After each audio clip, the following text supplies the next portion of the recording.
And what's up, Utah? Welcome back to We Are the People Radio. This is your host, Jason Preston. And again, with my beautiful bride. How you doing, beautiful? Doing good.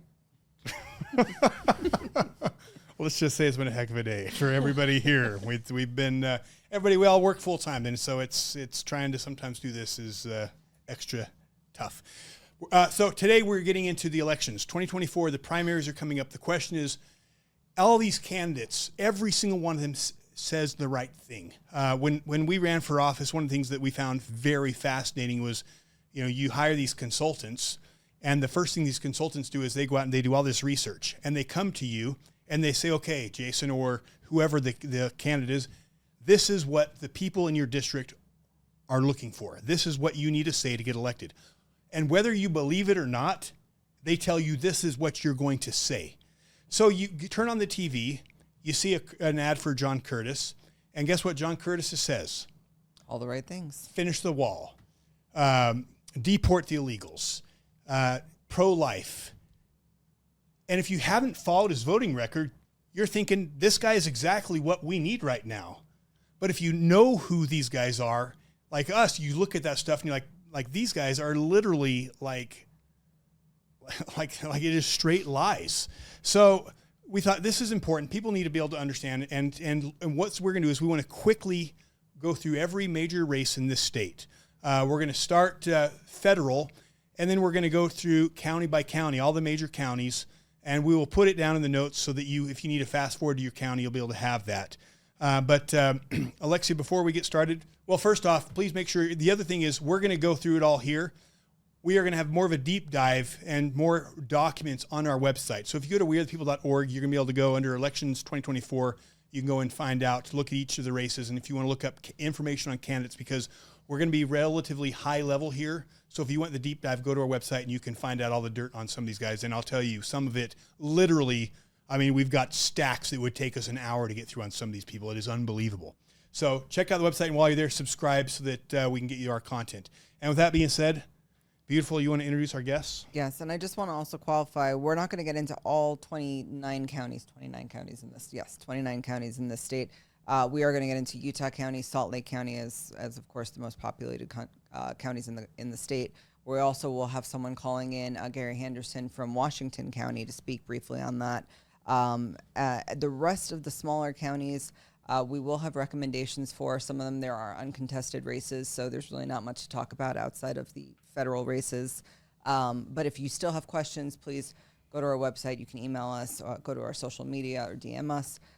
So we won't get into every single intricate race, but this will be a very high-level picture in those main 3 counties. And we'll also touch on Davis County as well, so those 4 counties. But with us today, we are very honored to have with us Tracie and Jen, who are our resident experts on some of these races, both federally and also locally in Utah and Salt Lake counties. So with that said, I would love to welcome them. Tracie. Thank you for having us. And Tracie, good to have you. Is this the first time you've been on this? Uh-huh.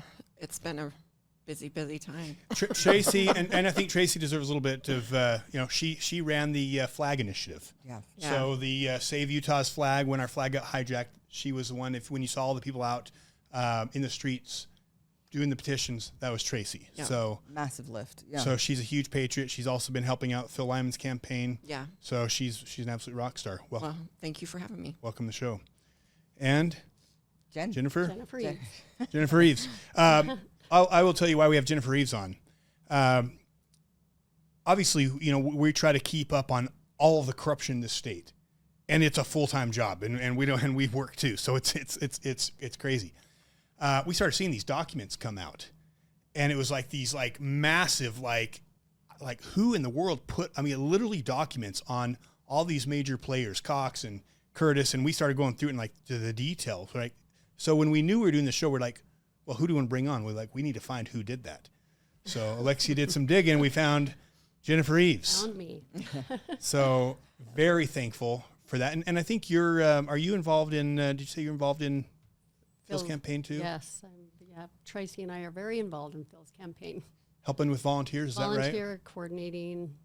Everything. Everything. Yeah. Get about 100 texts a day, just getting people where they need to be and rounding up volunteers and Canvassing. We Yeah, probably canvassing won't better. touch too much on Phil's campaign today. We've done 2 shows with Phil and plenty of shows on exposing Cox. So I think we can definitely touch on that today. There's a lot to talk about, and we have 2 experts on Phil. But I think for the most part today, we'll focus more on the local races. All right. Well, let's go ahead and let's jump into Washington County. And so for Washington County, we actually are bringing in a local expert. We're bringing on Gary Henderson on the phone here. Gary, how you doing? I'm doing great. Glad to be here, guys. How are you? Well, we are very glad to have you. And Gary, you're with SaveUtah.org. Org. Yeah, SaveUtah.org. We're a little grassroots organization that is just trying to find the most conservative candidates in our area. Okay. Excellent. And So we'll put some links in the bio also with the YouTube deep dives you did on Washington County. But for now, we'll just give a big picture overview of what's going on down there. There's a lot of actually controversy down in Washington County because of the chair there. Do you want to just brief us on how that's going since convention? So from a party perspective and convention, I mean, we have bylaws, and our bylaws are a little bit different here, but we've recently corrected them so that way we can give full support, including financial support, to convention winners. Before that was not the case, and so there had to be still a bunch of fairness, which seemed a little bit weird given that, candidates went through a convention, got significant votes from delegates, and we should, of course, be supporting them just like we do almost everywhere else in the state, including statewide. yeah, 100%. So talk to our listeners about Washington County. Who's running? What are the major races there? And who are we supporting? Who do you recommend, and who should people be leery of? Absolutely. So Washington County has 3 major races. We have Congressional District 2, that's Colby Jenkins against Celeste Malloy. We have Senate 29, that's incumbent Don Ibsen against Chad Benyon. And we also have a school board race with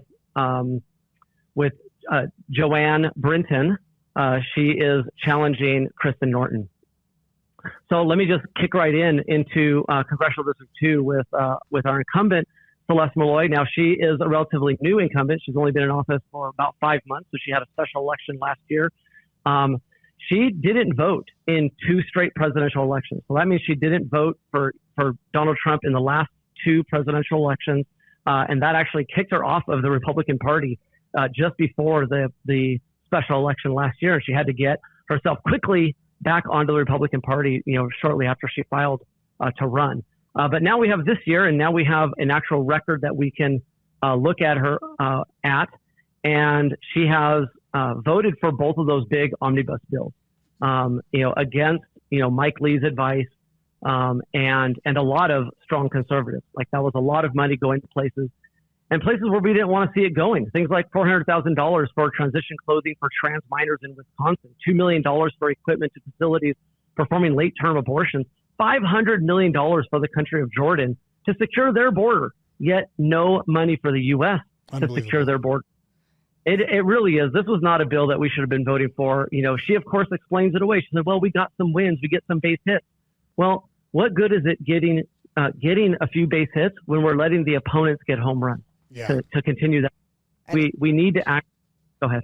And I just want to give some history here because this CD2 race, she actually won during a special election, and there was a lot of controversy there with Greg Hughes, and there were a lot of big names involved in that race. So she's had very limited time to really prove herself. And usually a first term, especially a special election, you're on your best behavior trying to show that you're conservative. And I think she's done anything but that. She has. She hasn't shown. Look, is she 0% conservative? I'm not going to make that argument. But the question becomes, is she conservative enough? And I don't believe that she is representing very conservative Washington County well enough. And now we have Colby Jenkins enter the scene, and this guy is a rock star. I mean, he is a Green Beret. He served in Afghanistan. He served in South America.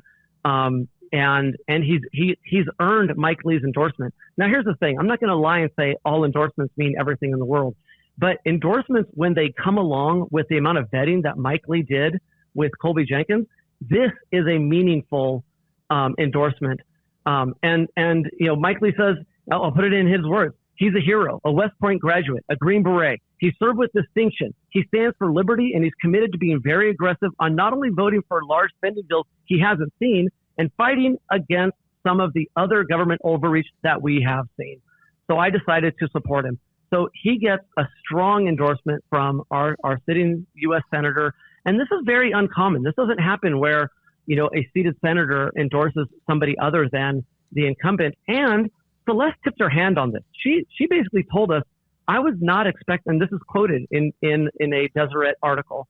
She's quoted saying that she wasn't expecting this backstabbing, a Republican on Republican backstabbing, that she was expecting full support from the Utah delegation. This is exactly saying the quiet part out loud, where she's expecting to just get blind support from all other elected officials. And that's largely been the case for many other people. But Mike Lee's a courageous man. Mike Lee stood up, and as always, he's always stood up to the establishment, and that's what he's doing here. And he is with Colby Jenkins. Colby Jenkins won 57% at the convention. So that means Celeste only got 43%, just barely getting over the 40% threshold to get her on the primary ballot. The more impressive endorsement that we saw in the last few weeks was actually he got Rand Paul's endorsement as well. Is that right? He got Rand Paul's endorsement as well. Yeah. And look, I just used Mike Lee as an example. I know we're tight on time, but there's a whole array of endorsements from very solid people that Colby has gotten. And he's a fantastic candidate. He is centered on the Constitution. He draws a distinction, where Celeste will say she compromises. What Colby says is, I will negotiate, but I will never compromise on the Constitution. We must stay within our constitutional bounds. And the Constitution, I don't need to convince you guys. We know this is important. And Celeste voted to continue the warrantless searches against U.S. citizens, with the FISA Act. And this is just unacceptable. We cannot have our U.S. government spying on U.S. citizens without a warrant. Didn't Blake Moore also vote on that? Okay, so take note on that for Blake Moore. All right. Yeah, and that's the C1 right. race. There's a question. Okay. Going to keep moving. Yeah, let's keep going. Tell us what else is going on down there. So Senate 29, we have Chad Benyon against Don Ipson. Don Ipson's the incumbent. He's been in the legislature for 16 years. I've been going door to door, and I tell you what, I open every conversation with, hey, do you know who your senator is? Who your state senator is? I can't find a single person who knows. And, they'll say, oh, is it Mike Lee? I said, no, that's your U.S. senator. And nobody knows because Don has not made himself available to his community. I really think he doesn't really care to get engaged with the community. He once told a constituent that constituent's vote is worth 6.7 cents of his salary. Wow. This is wow. Constituent. I asked him a question about renaming Dixie, and he pointed his finger at me and yelled at me for why he passed on his vote. So what does that matter? And so, he's not right on Dixie. He allowed Dixie State University to change its name. He didn't have to do it. He could have fought harder. He says he's a man that has his feet under the table, that he has the voice, he has the vote, and he can convince his colleagues to do the things that help Southern Utah. Well, renaming Dixie State University, 85% of our community was against this. And he couldn't convince enough legislators to come along and support him. For all the supporting of their bills that he's done, he couldn't get them to come along with this. He is fully aligned with Governor Cox. Yeah. He has said, quote, I am with Cox 100% all the way. He's the guy. He's conservative is what he says. Now, look, again, is Governor Cox 0% conservative? No, he's got like a 44% rate, 46% rating on Utah grassroots. Well, Don Ipson has a 44% rating on Utah grassroots. I don't know about you guys, but this is not enough conservative. Yeah. Well, Utah has a problem with a culture problem with their politicians being the go along to get along, don't ruffle feathers, and they won't challenge Cox. They won't challenge the establishment, and he I think is a reflection of that culture. And honestly, people talk about term limits. This is the type of guy that needs to be term limited out. Absolutely. It's too much. It's too much scratch my back politics. And right? tell us where they about who he's running against. He's running against Chad Benyon. Chad Benyon was in the state legislature a while ago, and so he does have a record and a rating. He's very conservative. He has an over 80% rating on grassroots. It's 86% on Utah grassroots, and they judge on constitutional and conservative issues. So he has an 86% lifetime score. He is significantly more conservative than Don Ibsen. He stands for transparency. He will support Southern Utah and the issues that matter for us. And he likes to keep government small. He stands with the Constitution. He's going to work on bills and making sure that there is no overreach on bills. Chad Benyon was the convention achiever of more votes. I don't know what the right word for that is, but he got more votes than Don Ibsen. Chad got 58%. So a good amount more than Don Ibsen did. Don Ibsen recently voted to approve that sports stadium with taxpayer dollars. Yeah. Ibsen is 77 years old, and we know that age isn't everything. We know that there are people that are still very sharp at 77. I can tell you Don Ibsen is not. He has said on the border, he's basically said he either doesn't know what he's saying or he's actively in support of amnesty, meaning we need to close the border and start over. He says we need to make this illegal problem legal. We need to close the border and we need to start over. That's a quote. I'm quoting exactly what he said there. So if that's not saying amnesty, I don't know what is. He is not right on the border. He's not right on Washington County. Okay. And I'd love to finish with school board, and I'm actually going to cast a wider net, and we can get into some of these races if we have time to when they're county specific. But there really are some incredible school board candidates throughout the state. In District 3 up north, you have Rod Hall. District 7 in Salt Lake, Chris Kimball. District 10, Monica Wilbur. District 12, Cole Kelly. District 13, Carrie Bartholomew. And District 15 down there in Washington County, you have Joanne Brinton. I wasn't actually going to bring up any school board on this because there's just so much to go through. But with Cox really trying to get his hands into appointing a lot of these prominent positions, and the school board being one of them, I think it's really important to highlight the importance of it. Do you just want to touch briefly on the District 15 Joanne Brinton race and just say why you feel she's the best candidate? Since you brought up Governor Cox has endorsed the incumbent, and Joanne Brinton has the support of Mike Lee and many others. Joanne is a former teacher. She has been involved in our school system for a long time, whether it's through PTA and other activities. She understands how legislature works.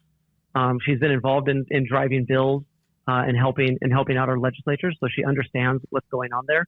She is a strong conservative. Kristen Norton has tended to vote more often with the Democrats in the school board than with the Republicans on the big issues. So she says that she is against pornography in schools, but she hasn't taken care of the problem. There is still pornography in our schools right here in Washington County. They are not gone yet. She hasn't done a good enough job to make sure that those aren't there. Joanne Brinton stands firm. No pornography in schools, no DEI in schools, no critical race theory, no gender theory. We need to solve these problems at the school board level, which is our state constitution allows them to make these decisions and drive these policies. But more often than not, our legislators have had to get involved. Our legislators drove the policies for no boys and girls sports. The school board wouldn't do it. Joanne will make sure that the school board uses its constitutional authority to take care of these issues and make sure that we do not have these woke ideologies taking over our kids. Okay. Awesome. Love Thank you, Gary. So just to recap, CD2, Colby Jenkins is the pick. And the House District, remind us what the House District is down there. That's House District CD2. And then State Senate 29, we want Chad Benyon elected. Chad Benyon is the guy. And of course, just like we said, Joanne Brinton for School Board 15. Awesome. Gary, I want to give a shout out to you. Thank you for everything you're doing. I know you just did a podcast on 435. What is that podcast down there? Yeah, it's called the 435 podcast. Yes. And I did with Rob on there. It was a ton of fun. So go check that out. So check that out to our listeners, especially if you're down in St. George. And then also shout out to, you got Michelle Tanner and obviously Eric Mutzos. You got a lot of great Patriots down there. So you guys down in Washington County and Iron County, you guys keep fighting. You guys doing awesome. Thank you so much, Gary. Thank you for your time. Have a good one, guys. All right, take care. All right, so let's start with what is, to me, the single most important race in the state, which is the governor's race. Because when the government gets so far out of line, like what has happened in this country, it is up to the states to stand up, like what Florida's done, and Kristi Noem to the federal government. So to me, the most important race is the governor race, and obviously it is between Cox and Lyman. So, Tracie, tell us your thoughts. First, why you see Cox as a problem, and then why Lyman? Well, I see Cox as a problem because he has grown government so large that he brags about how many jobs we have. Well, they're all government jobs. And so it's expanding government. I mean, the budget alone went from 19 billion to 29 billion under him. It's an easy decision. And you can't even talk to him. You try to say, well, that is a wrong policy, or we shouldn't be doing that. There's no change in it. And when you're electing or choosing a candidate, you can't expect perfection. You just can't. But you need a candidate that doesn't have an ego, that won't listen, and that won't say, hey, you know what, I see you're right. We're having problems. But Cox has just built an empire for his own family, and he doesn't care what you say. So he's just growing government and feeding money to these billionaires. Yeah, I think there was a graphic. I'm going to put it here in the on the screen that shows how Utah's taxes compare to other states. Have you guys seen that before? Yeah, what are we, 11th now? Yeah. But it didn't even have Florida on that list, so I don't know how accurate that one is. That didn't even show. It's fine. We can put it in post-production.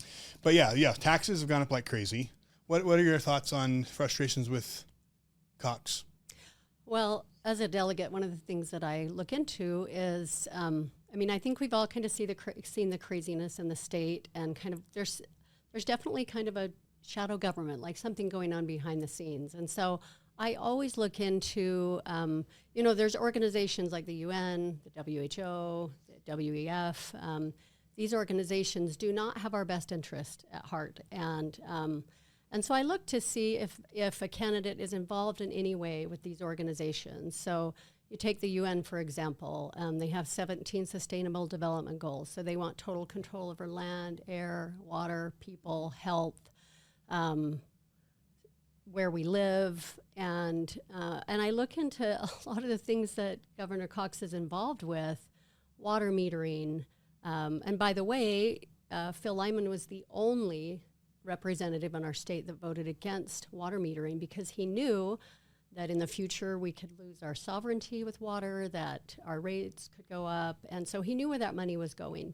But, smart cities, they stand for surveillance. Well, I can't remember but that's definitely a part of these organizations. And so when we see that happen, when we see that a candidate is involved with these corrupt organizations, and we know in the future we'll lose our sovereignty if we allow this to happen, then it's really important that we do not vote for candidates that are okay with, these organizations pushing these global agendas on us. Well, if you even go look at the state constitution, we're supposed to have a free market, but we're funding private businesses with tax dollars, even 501c3s. We're funding our own invasion because we contribute to 501c3s with our tax dollars. And the Utah Constitution calls for a free market, but we're not doing that. Yeah, in fact, we see this huge push in Utah towards these basically government and what is it? Government and business coming together. Public private-public partnerships. There we go. And I think he's been very aggressively pushing those type of things too. So I think those are good points. And the other thing that's ridiculous is it's one thing if you're behind that stuff, admit it. Just say, hey, this is why I'm doing this, and I believe this is good. But I've got a problem if you're doing it and then you're hiding it, and that to me looks more suspicious. And so I have a problem with that. Anything else you guys have on Cox? Well, another thing that I always look into is their donor base, like who is contributing to their campaign, right? Because if they're backed by millions of dollars of corporate money, lobbyist money, then they're beholden to that, right? Like they have to do their bidding. And Cox's donor base is pretty, you've got so many, what I would call maybe. You've pulled that up? donor base? Yep, I pulled it up. And so we've got it just goes on and on, honestly, like JP Morgan Chase, Eccles, Zions.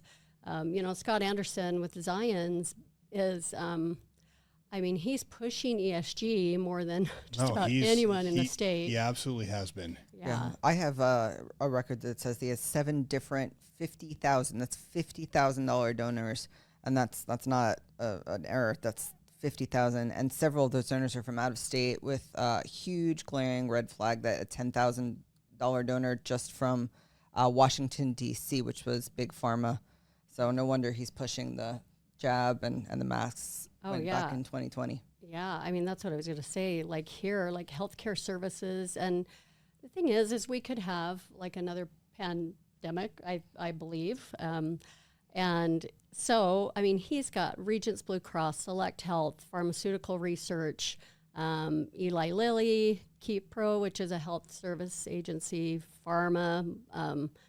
There's a company, I wanted to look more into it, but Andrus Family Health Services, $150,000, and they're from Las Vegas. So I'm not sure, I didn't have time to look into that, but but Mountain Star, Utah Hospitals Association, Nomi Health, which is, and they're $25,000 from their Pfizer. He's got over $100,000 from the chairman of the Intermountain Healthcare Foundation.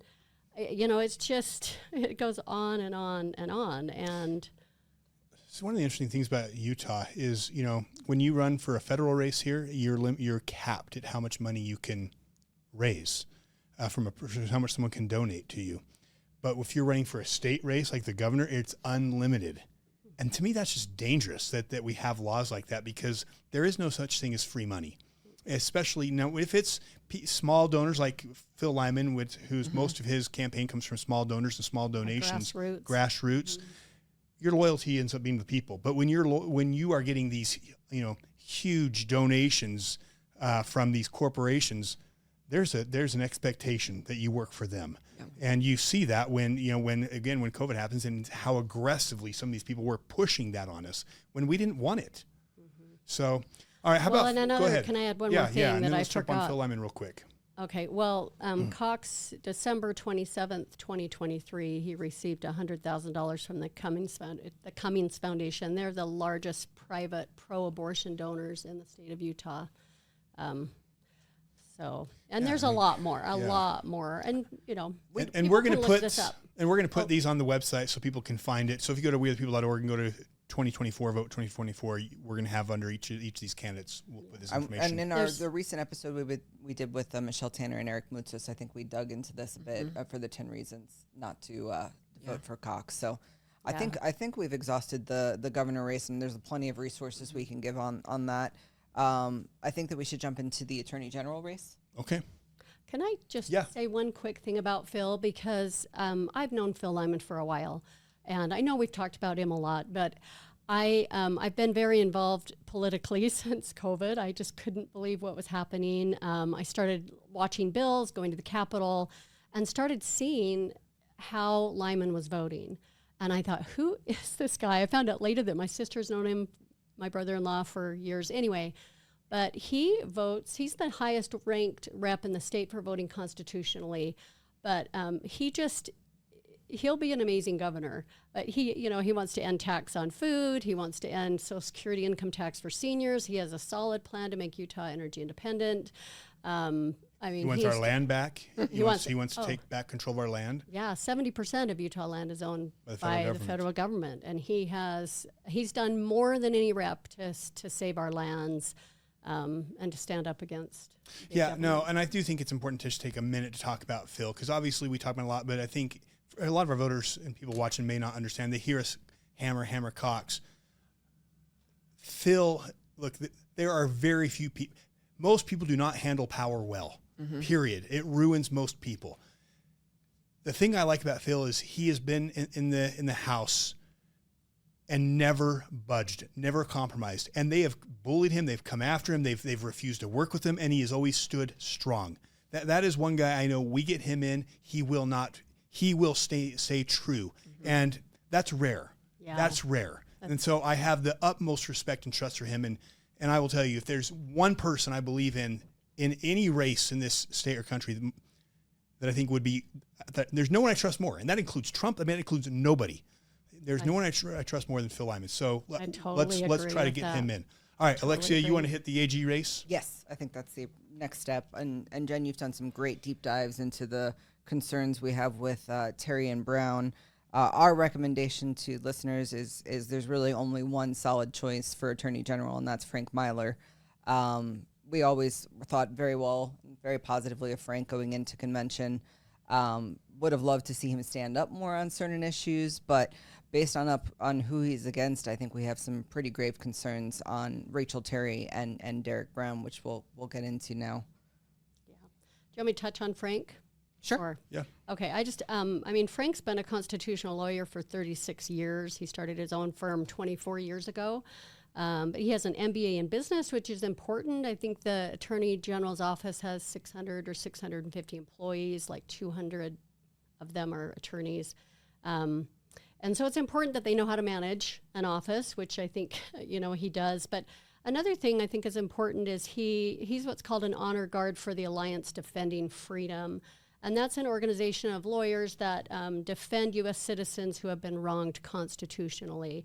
And they do it pro bono. They do it for free. To be an honor guard attorney, they need 450 hours. And he has donated more than 2,000 hours. So, he's already been standing up for our rights for a long time. And he fights for election integrity, supports the Second Amendment, parents' rights. He's pro-life, pro-religious and personal freedom. That's another thing is during COVID, he helped a lot of people that were going to lose their job for not, following all the mandates. And so... Yeah, he's done a lot of good. I don't think that I think that's completely clear. Is he has been on the right side.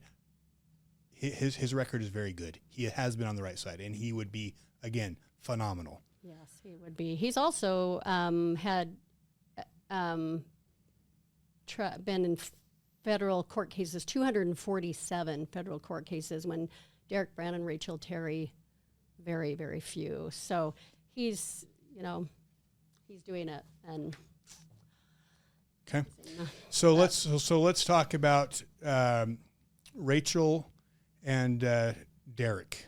Okay. You have any thoughts on him before we on Frank? On Frank or on the two of them. Well, Derek Brown stands out because he's a lobbyist. Why would we want just to keep hiring the same establishment people? Like, why do we keep voting the same people in and expect different results? He was a lobbyist for Facebook, I believe, and a couple other ones. So he's already been bought and he's going to be directing what will happen in our state. He won't help we the people. A lot of people don't understand. The Attorney General, he's supposed to be our attorney. That's why he's elected. He's not the politician's attorney, but they usually get bought and paid for with lobbyists, and we just haven't had a really strong candidate before Frank. And if our listeners had a chance to watch the video that we did with Trent Christensen, who we are no longer supporting, for the record. But I do appreciate that he came out against Cox and exposed the very important thing about Derek Brown is that Cox threatened Sean Reyes to step down, extorted him, and not only to step down, but to then endorse Derek Brown. No, Rachel. Wait, No, Derek Brown. Yeah. Yeah. No, Derek I'm Brown. Sorry. No, Trent was the one that endorsed Rachel Terry. Yeah. But Cox extorted Sean Reyes because Cox, his whole goal, what has Cox been trying to do? Appoint school board members. He wants to appoint the Attorney General. What else did he try to appoint? He wants to appoint everybody because he cabinet. Yeah. He contributes to everybody's campaign. If he doesn't want a certain person in, he'll go and contribute to their campaign. He wants to appoint everybody. And he wants to get rid of the caucus system, which is very scary because this is a massive consolidation of power. So thankfully, the legislators pushed back against him appointing the AG. But so what does he do? He extorts Sean Reyes and makes Sean Reyes step down and support his guy. So basically, instead of appointing him, he's using extortion to get him in. Yep. So I have a real problem with Derek Brown just because I know Cox wants him in there so bad, let alone that he's a lobbyist. And what else do we know about Derek Brown? What other red flags do you have? Well, again, back to their donors. I mean, his committee is chaired by Scott Anderson. Again, there you go. And It's the same. Yes, you find like this web of Envision Utah. It's the same players that are supporting all these guys. 100%. Yes. Brad Wilson. Go on. So his committee is chaired by Scott Anderson and Dieter Henderson. So surprise, surprise. Which should be a red flag. Yeah, How is it that you have the lieutenant governor who oversees governor on your exploratory committee and on your fundraising? Is it fundraising committee as well? Yeah, finance committee. Finance committee. Yeah. That's insane. Yeah, it is insane. But in a lot of these, I don't have time to explain everything. But another is Amelia Powers Gardner, who is a commissioner in Utah County. She pushes digital ID harder than just about anyone. Signed a bill with Cox on that, and again, not a ton of time to explain, but digital ID is not something we want to have and be a part of because, again, we'll lose our sovereignty if we allow these things to happen. She's behind a lot of the technocratic, dangerous things that the World Economic Forum is pushing, and the Liberty people are saying, stop this stuff. It's the fourth industrial revolution, and I'm not comfortable with where they're trying to push it, and she's very much behind that. Mm-hmm. Yes, she is. So, but I mean, as I'm looking at his contributions report, and I don't know if you'll. Yeah, we'd love to put this up on the screen. This is powerful. Show it up. Which one is that? This one. Okay, I will get that. Yeah. So, I mean, we've got, most of his money is coming from special interest groups. You've got out-of-state money, which is a red flag, the real estate industry, and Cox has millions of dollars from real estate industries. And I believe as we're talking about like smart cities, 15-minute cities, I believe that they're connected. But yeah, lobbyist. He also received money from a donor called Side Prize, which is a digital payment solution software for online fantasy sports and gambling. But then other political candidates, he's got money from the Friends of Spencer Cox. Anyway, it kind of goes on and on, but. Okay. Go ahead, baby. Someone I would have loved to call in on this, Quinn Cotter, the former, one of our former House reps, who actually resigned, I think it was last year. He wrote a terrific letter in support of Frank and voicing some of his concerns on Rachel Terry, which we'll pivot to now as we put up some of the screen supporting information that Jen was just talking about. But I'm just going to read from Quinn's letter, and this is a horrible day not to bring my glasses, but this was the letter that he sent out publicly saying why he was ultimately opposed to Rachel Terry for Attorney General. And it was related to a strong bill that originated from parents in his district, but was terminated in the House Education Committee. This bill would have made it so that an employee of the school system who violated the code of conduct could be sued, i.e. they would lose their government immunity to lawsuit if they violated the code of conduct. And it's difficult to violate the code of conduct because you would almost have to knowingly and willfully do it. So most of the higher-ups, especially the state deputy superintendent of education and the Granite Communications Department chief of staff, threw a fit and fought against the bill, protecting, trying to get Quinn to alter it and stand down. Among those who fought against this bill was Rachel Terry, the state director of risk management. She met with him and communicated with him multiple times about the bill, ultimately testifying against during the House committee meeting. And when the committee meeting was over, many of the state agency staff was celebrating their win, but had the impressions of peace and calm come over him that he had done what was right. Rachel is the state director of the risk management, which is a government-appointed position. I should also mention she is a board member of the League of Cities and Towns, which is also a shadow government. The purpose of the Department of Risk Management is to provide insurance and loss control services for state agencies, public school districts, public institutions of higher education, several public charter schools. So she's, since 2023 general session, been actively defending these state agencies in a responsive, proactive, and predictive manner. So I think this is just one example of Rachel. I think you had a few other ones on things she's done, both on SEC and also for Second Amendment rights. Yes, yeah. So there was a resolution to prohibit CRT being taught in our schools, so critical race theory. And it was a good resolution that just brings it to the table so they can talk about it. 140 SCCs, Schools Community Council members, voted on that. 9 voted against this resolution, and 1 was Rachel Terry. And I believe also she took it off the schedule to vote on that. And then also she claims that she's pro Second Amendment, but she voted against the Second Amendment sanctuary state resolution. So she was only one of a few that voted against a resolution in support of legislative action to make Utah a Second Amendment sanctuary state. I don't want to spend too much time on. No, but she's clearly there's clearly concerns, and you can see through these documents. We're going to have these up on the website, but there's a lot here with her. Yeah, okay, so one more really quick thing too. She's a committee member on the Utah Women's Lawyers Association, which it's really focused on DEI stuff. And again, as we're talking about, the UN stuff, like I started with that because it's important that we see if they're involved. But that's part of like the whole gender thing that we're dealing with and that our kids are dealing with is part of that. And so this is all, about it's very it's kind of a feminist organization, wanting more women. Anyway, just involved. Like DEI, if you understand it, it's certainly not. I mean, it's dividing us, and it's. Well, I mean, it is moving us towards a social credit system. Yes. It's very dangerous. So again, just recapping, that race, and that race, as was already mentioned, is probably the most important race next to the governor race because that is our representatives to hold the government accountable. So checks and balances. So that's what I tell people. It's the second most important race. So please get out and vote for Frank Myler. I think he's the only one that is not establishment, that is looking out for the people, that would actually represent the people and has a record of doing that.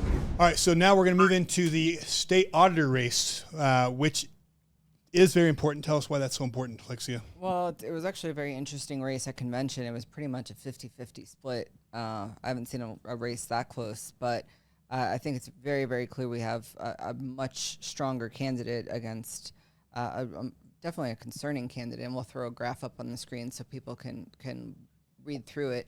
We'll also throw it on our website. This one? Yes. Okay.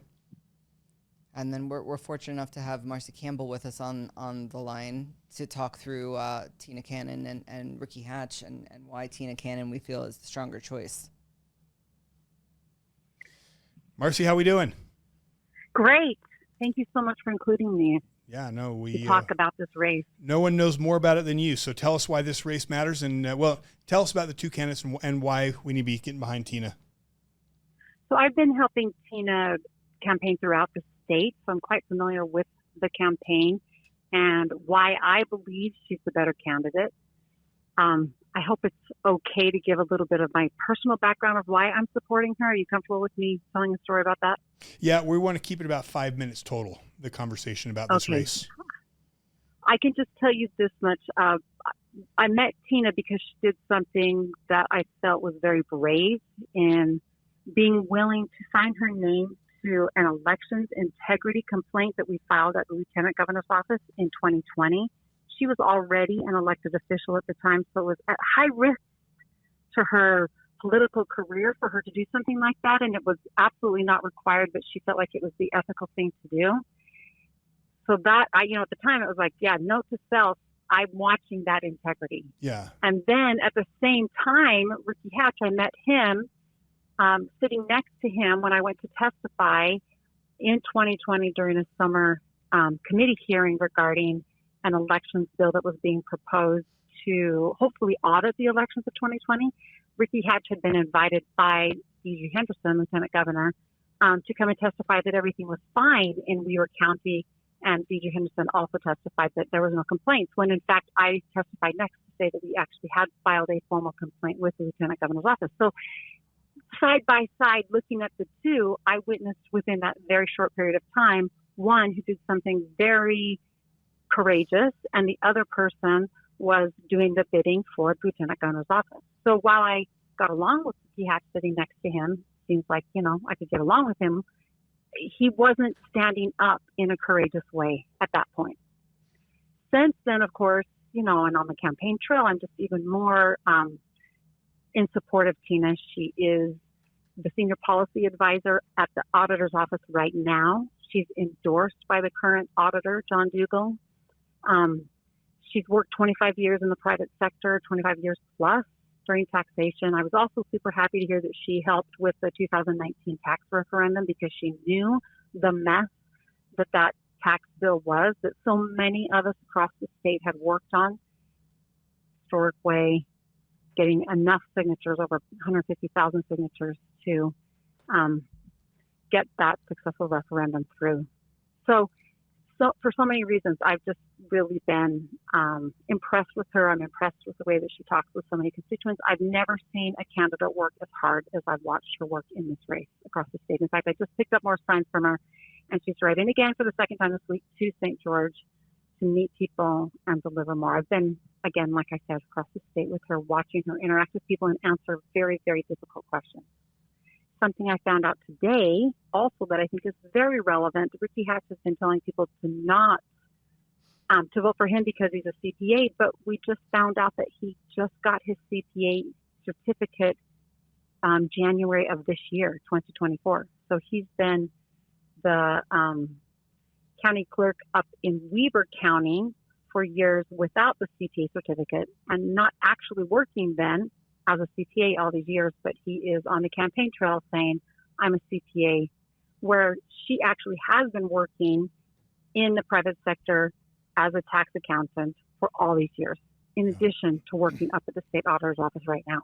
Yeah, I think there's no question we need to get her in.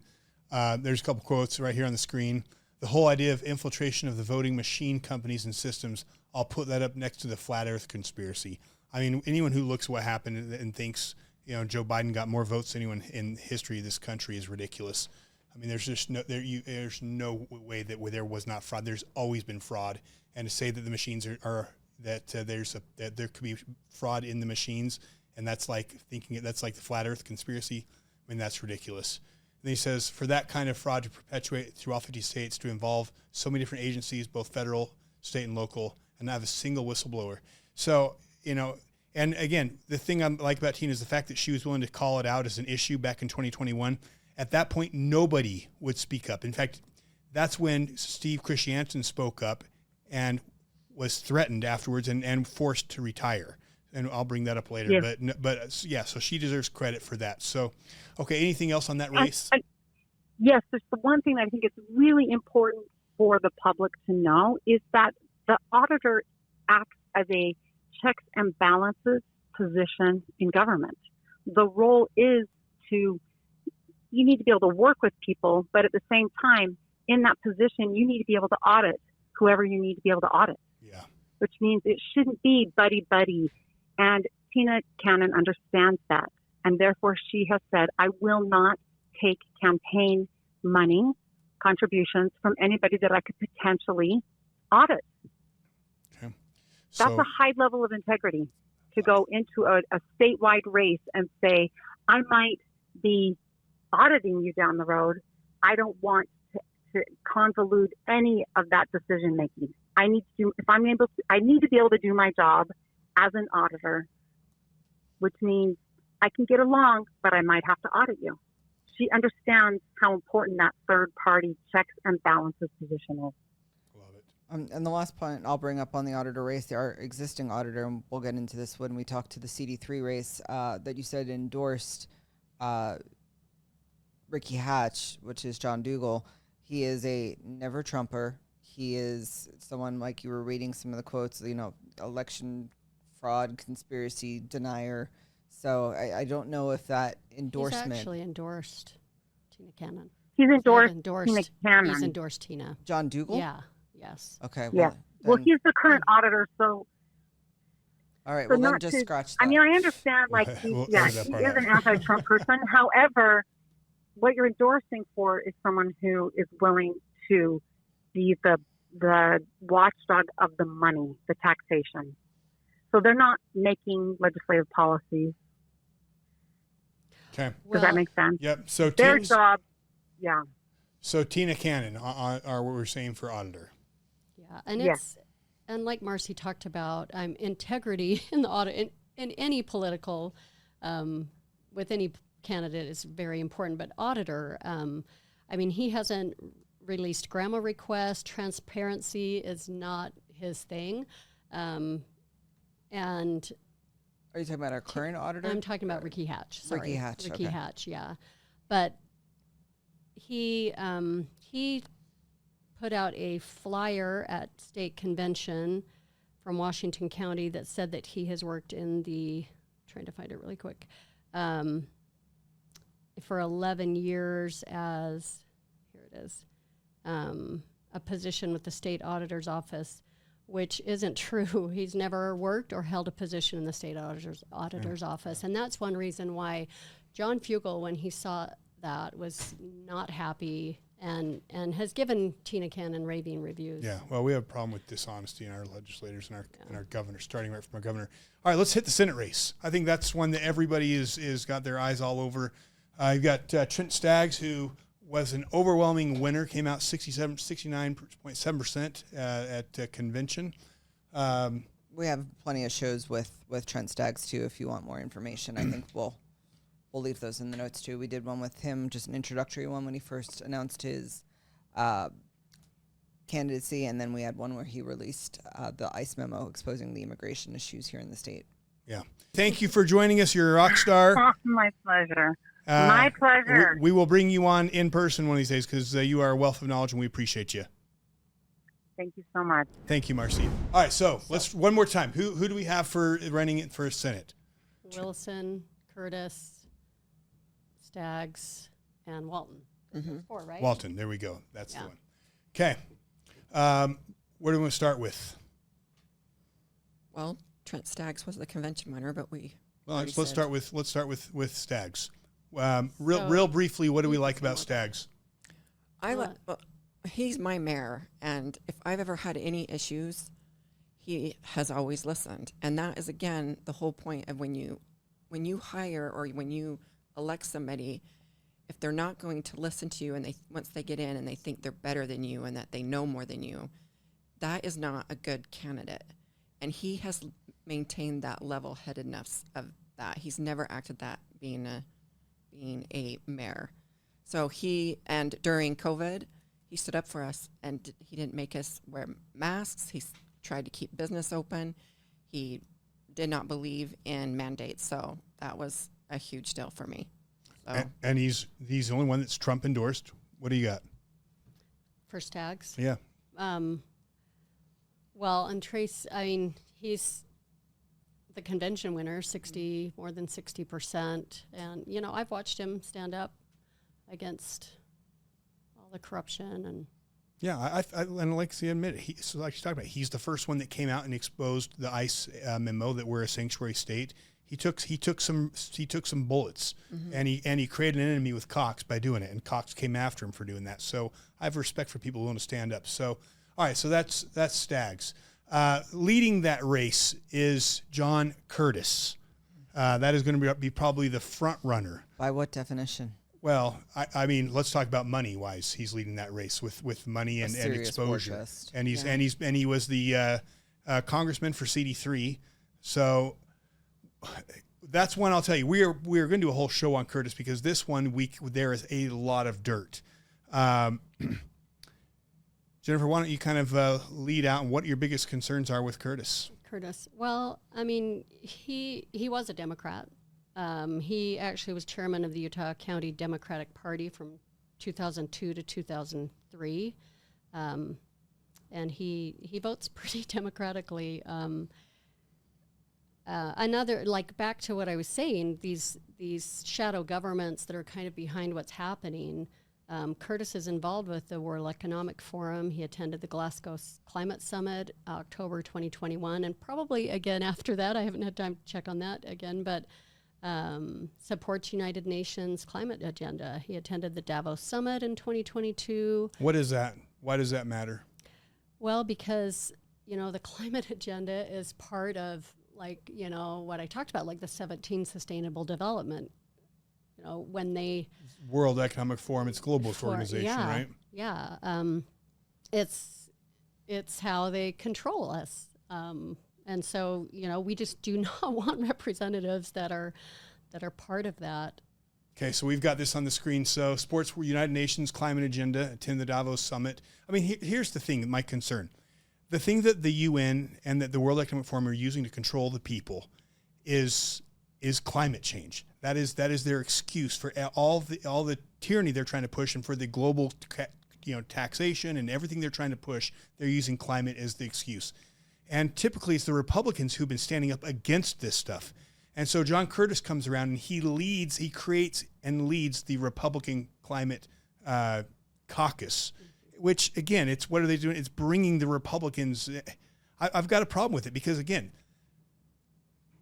the climate changes, but they're using it to control the people. And I just have a problem with anyone trying to give more credibility to that, to that notion, to that, what really feels like a fear tactic. Yeah. And it's kind of a climate hoax, right? Like, yeah. So he was chairman of the Utah County Democratic Party. Okay, so and all of a sudden, then conveniently, he decides to be a Republican when that seat opens up. So the question is he really a Republican, or did he just say, "Hey, I want to climb the next step on my political career, and to do that, I need to be a Republican"? And I don't know what age he was at, but if you're in your 40s and you've been a Democrat your whole life, do you really think your value structure switches just because you switch parties? Or is he still a Democrat masquerading as a Republican? And I think you start looking at the stuff you've got here, what it shows is he is still a Democrat, and he's or what you call a rhino. What else do we have here? The 400 million? Well, go ahead. Yeah, some of his voting is, he voted for H.R. 550, which is the immunization infrastructure. Okay, where are we at here? Because I'm trying to follow along. Under the two up here. Okay, gotcha. Yeah. So that advanced $400 million for government vaccine tracking systems. So you go back to, digital ID, like we talked about, like these things, they just aren't good. I mean, our sovereignty is our freedom is God-given, our liberty, and it's so important that we have representatives that are standing up for our God-given rights. And that's, so we don't want tracking systems. No, we don't need them to track if I've had their shot or not. Yeah. Another voted for S 937, which provided DOJ bureaucrats overreaching new authority for COVID-19 Hate Crimes Act, which, again, we don't want our citizens turning on each other, and not a good thing. And then voted for H.R. 391, which channeled billions of taxpayer funds overseas via the Global Health Security Act. Other money, voted for another bill that increased unnecessary government spending for the pharmaceutical industry. Another bill that mandated $50 billion for clean energy climate change. Again, it just... He is for fossil fuel, so I'll give him, he does deserve credit on that. But again, I have a hard time with him pushing, attending these energy, climate caucuses and pushing the agenda there. Yeah, and I think this really just needs its own show. So I think what's Well, how about the fact, do we want to get the point about his insider trading? Stocks? Yeah. I really looked at his stocks in 2020. He purchased about 56 stocks on one of the lowest market days, but it was before any of us had really ever heard about universal masking, hadn't heard a thing about a vaccine. I mean, this is right At the very beginning. Yeah.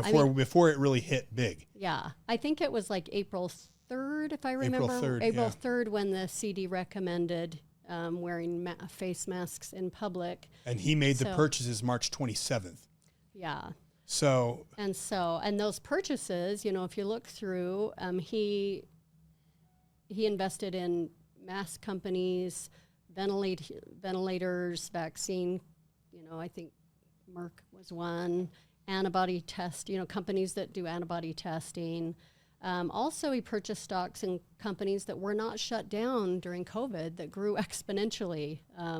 Amazon, Costco, Home Depot, gaming companies grew a lot because everyone was at home. Right. Zoom is another one. Salesforce, those companies grew exponentially during COVID because everyone was home on Zoom. And then, you know, back to like some of these deep state companies, like globalist companies, BlackRock, JP Morgan Chase, Berkshire Hathaway. So he's allegedly his he net made like worth $3 is- million in one of those in just 1 year on his insider trading. Well, and he talks against ESG, but he invests in a lot of ESG products. Right. And another big deal was he voted in favor of the January 6th commission that gave Democrats to go on that witch hunt. And he voted for the what was it with Trump? How did he vote To censure Trump? Mm-hmm. I mean, here's my concern: is these guys are supposed to be servants of the people, watching on the towers, and when COVID comes, when it's something that destroyed people's lives, we had people die of suicide, we had people's lives ruined and businesses ruined, and you've got politicians that are making a fortune on that. I mean, to me, they should have been removed immediately. And the fact that we know this type of stuff, and now he's saying, now I'm going to go from being, making all sorts of money in insider trading as a congressman to a senator. To me, it's unethical and it's wrong. And that's why every time I see his commercials, it's like everything you see is literally a lie of how he's actually voted. If you actually come through and you look at this stuff. Mm-hmm. So we are going to do a full show on him because there is so much. I think you're right, Alexia. But who else is in that race we want to talk about? Do you have anything put together on Brad Wilson? Not a lot. Brad Wilson, though, I mean, he claims tax cuts, but if you look, they just moved the where they tax you. So yeah, your income tax got cut, but just like they went about the referendum, about the tax referendum, that bill was to decrease your income tax, but increase tax on food. And here the people went and referred it, and then they turned around and fed it to you in small bites. And now he's bragging about it. Hey, I got biggest income tax. Well, no, we did a referendum on what you just fed us in small bites that no one picked up on. So that right there, Brad Wilson shouldn't be voted in. Yeah, Breitbart did an article, and I'll put this on the screen. Mitt Romney's heir apparent. Same donors behind failed globalist rushed to support Brad Wilson to replace him in Utah Senate race. So it's all the same donors that are behind Mitt Romney go to push, to support him. Yeah. I think Brad Wilson really shouldn't get too much attention. He's polling terribly. He's really not in this race to win it. I think he's really just posturing for future races, and he's trying to see if he can break the 10% mark to stay relevant. Yeah, he's not going to win. But he's pushed DEI. I almost think he is one that you could do I actually have one of our researchers, and there's so much stuff on him that we could actually do a full show on him. And maybe it's not right now, but he is one that needs a full show because there is so much dirt on him. And you want to talk about Utah Deep State. He is Utah Deep State. And with a lot of money. So I think he's one that we definitely need to keep an eye on. But I think for this race, we shouldn't be giving him the attention that he does not deserve to get when you have some great candidates like Trent Staggs to support. Yeah. Jason Walton, I think he's awesome. Yeah. I think Jason Walton's an awesome guy. I've met him a few times. I think he's phenomenal. He's cool.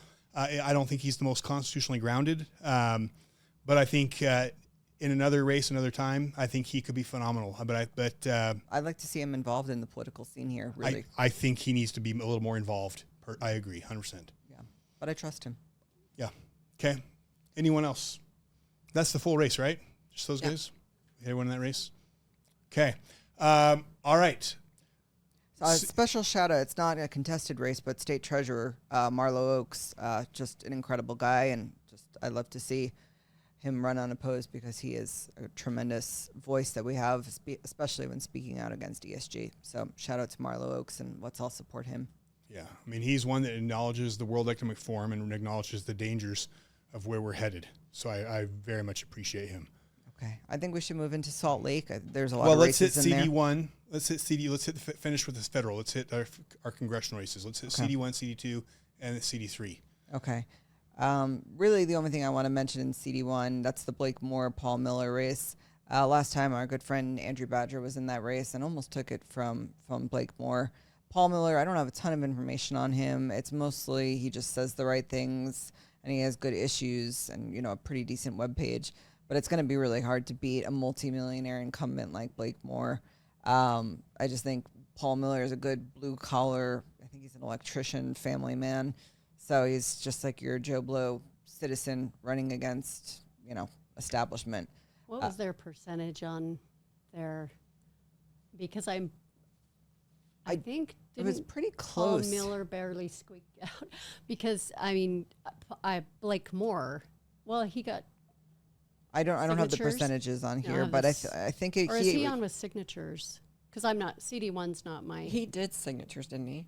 Yeah, but I think his percentage was enough to get them both moving forward to the primary. Because I know Blake Moore dumped a ton of money next to Paul Miller, and so for Paul Miller to come out ahead like he did, it's saying a lot because Blake Moore spent a lot more money on that race. Yeah, I'm surprised we didn't have more candidates come out and race against Blake Moore because I think he is so vulnerable. Totally. So vulnerable. It's probably one of the most vulnerable people, and it's sad we couldn't get him out. We do know about Blake Moore's connections with military spending and money made by his wife's family is actually the Boyers, the big real estate company, one of the biggest commercial builders in the state. So there's a lot. Insider trading. He's very involved in insider trading. I think in his first year, he was one of the highest legislators to make money in stocks. So I think we have a screenshot. If we're able to get that in time, we could put that up if Marcy's able to get that to us in time.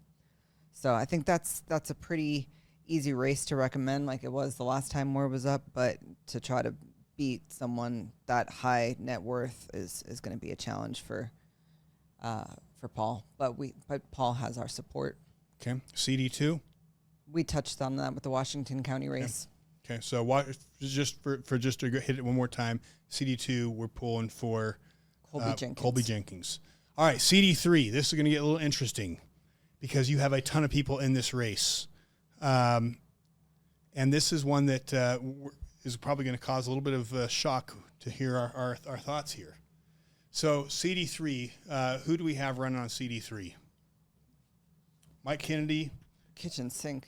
Yeah. You got Mike Kennedy, who came out winning at convention, dominated that. Who else do we have running on that? Yeah, and I will give Mike Kennedy credit. He did win with an astounding, I think it was like close to 70%. At convention, so he did walk away with an astounding win. I think he has pretty decent name recognition in the state. He has been, I'm sorry, not 70%. He had 61.5%, so I misspoke there. But I think a lot of that is due to his name recognition in the Valley and his tenure in our state legislature. Yeah, so you've got here's what I see. You've got two good that I would say conservatives, Kennedy and Rod Bird, and then you've got two absolute rhinos, which is three. Mm-hmm. You've got Pay, Stuart Pay. You've got Dougal.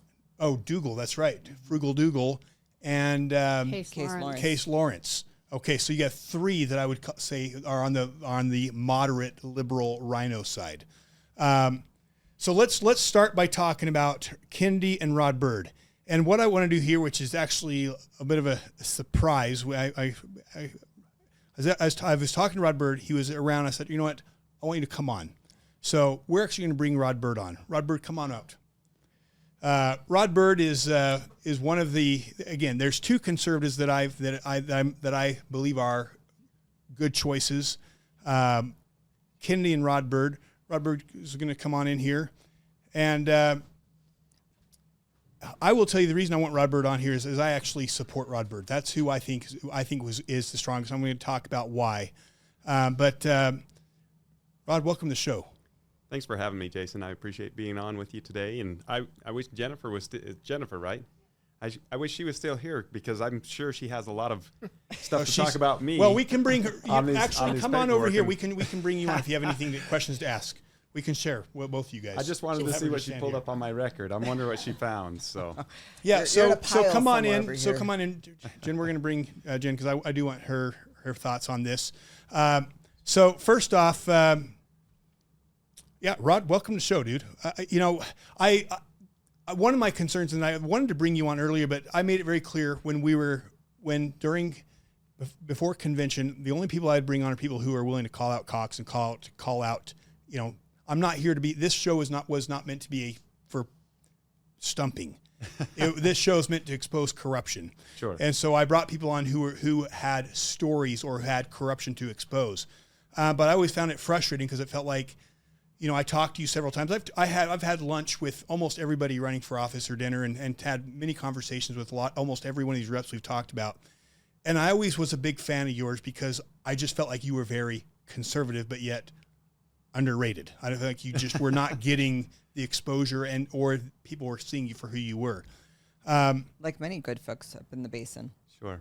And part of that maybe being the basin. I can tell you there's definitely a different way that I approach things. And yes, I'm conservative, and I've gotten a lot done in the Uinta Basin and Roosevelt. We've changed a lot in Roosevelt. And that was a massive lift. I mean, weeding out corruption, getting things done right, changing the whole mentality and the whole culture of the way we did business there in government in Roosevelt. That is a massive undertaking, something that is definitely underestimated. But we did it in a way that was unique, I would say. So, well, when we ran for CD3, we spent a lot of time in the basin, and we have a lot of good friends there, and so we have a lot of connections. And I think that's one of the reasons I've been a supporter of yours, is because of the feedback that people in the basin have. They love you. They think they said you were just like we talked about Trent Staggs, a great mayor, and the way he fought back and stood back. That's the same feedback I heard about you. As the mayor of Roosevelt. As the mayor of Roosevelt. I'm a delegate. I traditionally really support people that have won at conventions. So, there's very few people who the delegates have vetted that I don't support. And I think a big symptom of you not winning at convention is purely name recognition. And once we move from convention into the primary and general election, when it's I don't want to call them low information voters, but when it goes out to the public, the thing that usually wins is how much money you have and how your signage game. If you have plenty of signage, you're going to win the game. And when we talk with people locally, especially as a precinct leader, people say, oh, well, I know all about Kennedy because he's my neighbor and yada, yada, and he's done this for the community. But when they say Bird, they're like, well, I don't really know him. And, maybe not to your fault, but your signage, I think people might recognize your name, but they might not know what you stand for. Sure. And there's a lot of misunderstandings for what I've heard things that you're anti-Trump. I've heard things that you're for the climate caucus that John Curtis is in. And I feel like we spend more time in damage control speaking up for you than you have the time to represent yourself here. So I think maybe one of the things that you can help do for some of our viewers is kind of debunk those rumors. Are you a Trump supporter? Where are you with Trump? Let's start with Trump. Where do you stand with Trump? Because that was one of the things people said, oh, he doesn't support Trump. Where do you stand with Trump? What I find really interesting about Trump is if you look at where I've been with Trump since 2016, I'm the most consistent candidate in this race with Trump. I supported him in 2016, I supported him in 2020, and I supported him in this caucus, and I'll support him in this race. Obviously, Jason, you and I have talked about Trump. He is not a perfect person. Everybody can see that. He has flaws just like anybody else. But if you look at his policies and you look at what he's done for the American people, you can't deny that. And so that's why I support him. I support his policies. I support the things that he did at the border on energy, foreign policy. You look at the justices that he appointed. I mean, there's a lot of good things. Yes, there is collateral damage or baggage with that. But you have to look at the overall picture, and I've always been able to see that, and I've always been in support of Trump because of that, not because of who he is and as a altruistic. Well, I wouldn't say altruistic, but a perfect person, but because of the overall picture. And I'm telling you right now, if you look at our economy compared to when Trump was in office, if you look at inflation, if you look at the border, if you look at everything that's really wrong with our country right now. It was much better under the Trump administration. It's my duty, my obligation, to make sure we have somebody like that back in office, to make sure that, not for Trump, but for our people, for the ones that are suffering, for the inflation, for just the cost of living anymore. I mean, we've got to get people in there that really care, in my opinion, about the American people. That's why I'm running personally. Okay, perfect. So would you vote for Trump? Do you endorse Trump? Yeah, I'll definitely vote for Trump in 2024. I made that clear, just the other day. I knew that, and I heard the debate. again, I've known So- that about you, but it's one of those things that So another issue that keeps coming up is Ukraine, where Yeah. you stand on Ukraine. Do you just briefly want to touch on where you stand with the war in Ukraine? So I have a unique answer with Ukraine, and it's not. We were asked just the other day, will you support, or would have you supported the funding omnibus package? bill, yeah. And I said no. And the reason is, if we were in that conflict to win it, if I really saw that we were doing everything that we could do to end that conflict, because I don't like to see the loss of life over there, Ukrainian life, any more than anyone else. But really what's happening is we're sending funds over to Ukraine to fight Russia. But what I found 3 loopholes in sanctions where money is being funneled back to Russia on the backside. And I can't support that conflict that way. First of all, the first thing that I saw was our President Biden put a pause on LNG exports to Europe. So to expand LNG exports to Europe. Well, we're in the middle of a conflict with Russia. We want to be helping Europe as much as we possibly can to sanction Russia and starve them out. Well, we did just the opposite, or Biden just did just the opposite, which really frustrated me. The second thing that I found is that Russian oil is being laundered through countries like Greece and India, and then those refined fuels are being sold to other countries of NATO and particularly the United States. So we're indirectly funding Russia that way. If you look at our nuclear power plants, we don't hardly produce any uranium anymore in the United States. It comes from Kazakhstan, it comes from Australia, it comes from Canada, and it comes from Russia. And that's another thing that we have not sanctioned yet. 12% of our uranium, the last time I checked, comes from Russia. This is a major problem. If we're going to fight that conflict, we need to fight that conflict on all fronts. And that's what I've said, and people misconstrue that. But if we're going to be in a conflict, we're going to be in it to win it. And if we're not, then we shouldn't be sending unfettered funds to Russia, to Ukraine. You guys did that twice already, so I'm allowed one. But that's my stance on Ukraine. We cannot continue to send funds over there and then fund the backside. It's funding the war machine. Like what about the United Nations, supporting United Nations and all these global, sustainable goals and all, the World Economic Forum? What's your stance on these global organizations?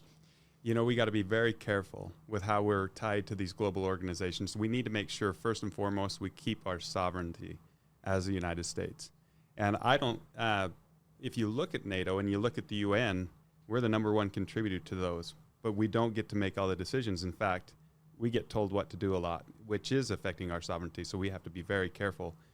If we're involved with those, what our relationship is, and if it's not beneficial to the United States, we should not be there. And what about World Health Organization? That one's another questionable, another concern that I have. Again, it comes down to sovereignty, being able to move and act according to how we feel is in our best interest, and not be dictated at the world level. So, any questions you guys have? I just have one last one on climate, because we talked about that before. Also, you come from the basin, so that we have. You're an oil guy. You are an oil guy. Oil and gas is my forte. Energy is my forte. Public lands, water, all of those things that are critical to CD3 are things that I've lived and experienced my whole life, have expertise in. So, I have a little bit different answer on the Conservative Climate Caucus. I get the what you'd mentioned earlier with, the frustration of playing into the climate narrative and the religion, I guess, that is out there of climate change. We all know that climate has changed over the last millions of years, and that it's cyclical. And so there's always climate change. And what is our effect on that? That's what needs to be pointed out as reality. And I think the Climate Caucus, done correctly, can do that. My personal opinion is I'm going to bring a unique and very different view than what John Curtis and others have brought to that. I think I see it as a platform to get the truth out on actually what the negative impacts are on energy production, but also the thing that's not being talked about enough is the benefits, the benefits to humanity that energy has had. You look at how rich we are as mankind in comparison to 150, 200 years ago. Most people about 90% of people were poor, and we had about 10% of people that were, considered wealthy or well-to-do. Now it's just flipped. We have 10% of people that are considered poor and 90% of people that are considered rich because of energy. And look at the massive benefit that's been to humanity. Technologically, you look at medically, all of these advancements that we have that are due to energy, we need to look at that in comparison to what the overall effect is to the environment. And you start to put those things into balance, and you paint a real picture of what's going on. And so there's not this existential threat that's being pointed out there. In fact, it's just the opposite. The benefits. I have research that shows that people are actually dying less from natural disasters. They're happening less frequently. That's not what we hear on TV, and that people are dying less from these because of energy and because of wealth and the fact that we can prepare ourselves against these things much better. So there is definitely a narrative that needs to be out there, and I want to push that narrative and really tell the truth about what's going on. We're very blessed, and the last thing we need to be doing is turning off our energy and play and stop it and listen. The Green New Deal garbage. Oh, the one thing that really bothers me about the Green New Deal. So Biden just pushed the deadline or the timeline to have 50% of all cars that are manufactured be EV by 2030. It used to be 2032. Now it's 2030. And then we have the same administration wanting to decommission power plants, coal-burning power plants. Where do they think they're going to get that power? No, it's going to crush our economy. It's going to crash the grid. I mean, they are driving us into the dark ages, not into prosperity. Correct. Energy prices affect everything, and you're going to start seeing those things skyrocket. Yeah. And we have the ability to be energy independent just even in this state alone with the resources that we have, mostly from your area. Right. And the fact of the matter is if we could get the public lands back in the state's jurisdiction and control, then we could be self-reliant. But right now we're so heavily regulated by the federal government. It's devastating to our economies and to our way of life here in Utah. Especially when almost 70% of our land is federal government, which has to stop. Right. Any questions, comments? Okay, so thank you for joining. I want to have you have a chance to actually speak in your words, because I keep hearing everyone say, "Oh, he didn't do this, he doesn't." And I'm like, you know what? Like, people need to hear where he stands. So thank you for being here. Thank you for the opportunity. I appreciate being here with you, and looking forward to the June 25th. Yeah, you have our support. And no matter what happens, we hope to still see you in the fight. Absolutely. Yes, because we need you. Yeah, and I'd like to just talk about my biggest concern and what, if I was a betting woman, what I actually think might happen in this race, just purely based on signage alone. I think even though Kennedy was the nominee by that 60% or so margin, I actually think Case Lawrence is the one that concerns me the most in this race. From what I've heard, and this was from several delegates, when Case Lawrence was asked which, was it House member or politician he most identified with, he actually said he most identified with John Curtis. Did you hear this? Yeah, so I feel this is just from the money he has behind him, the name recognition he has in the Valley, the signage that he has, I'm actually most concerned about Case Lawrence. So that's personally my concerns on the race. I know you have some concerns that you want to talk about with some of the other candidates. Well, again, you have the three who are straight moderates. I mean, you've got Pei, who has a billboard. I mean, how about this? Pei, I appreciate Pei for being honest with who he is. He says I'm mainstream. I'm not MAGA. Thank you. We know who he is. Curtis, I got a problem with. Why? Because Curtis wants to. He polls, and this is what people want to say, and so I'm going to say it. He's a wolf in sheep's clothing. I feel like Case Lawrence is a little bit more the wolf in sheep's clothing. Kennedy even refers to him as a Mitt Romney type person, like Mitt Romney 2.0, and that's really terrifying. So I think what we're going to do is we're going to narrow down on Kennedy and Byrd in a minute. But any other concerns with the other three that we want to bring up? Well, I think looking at endorsements is important, and Pay's endorsed by Mitt Romney. Yeah. So Yeah. if we don't like what Mitt Romney's done, then that kind of tells you everything you need to know. And in my again, opinion, Isn't it his nephew? Is it his nephew? Is Pay his nephew? I didn't know that. Yeah, I didn't know that. Yeah. Well, at least Pay, thank you for telling us who you are. Yeah. I respect that. Yeah. I want to true. know what I don't respect is the dishonesty, and I'm going to pretend, or I say I'm this, but I'm weak, and I'm not going to really defend it. It's his wife that is the niece of Mitt Romney. I should qualify that. Yeah. His wife is Okay. the niece. I should also mention about John Dougal having said Trump is guilty of sedition. I will not vote or endorse Trump. He's been very, very vocal. So, I mean, I guess thank you, John Dougal, for letting us know where you stand.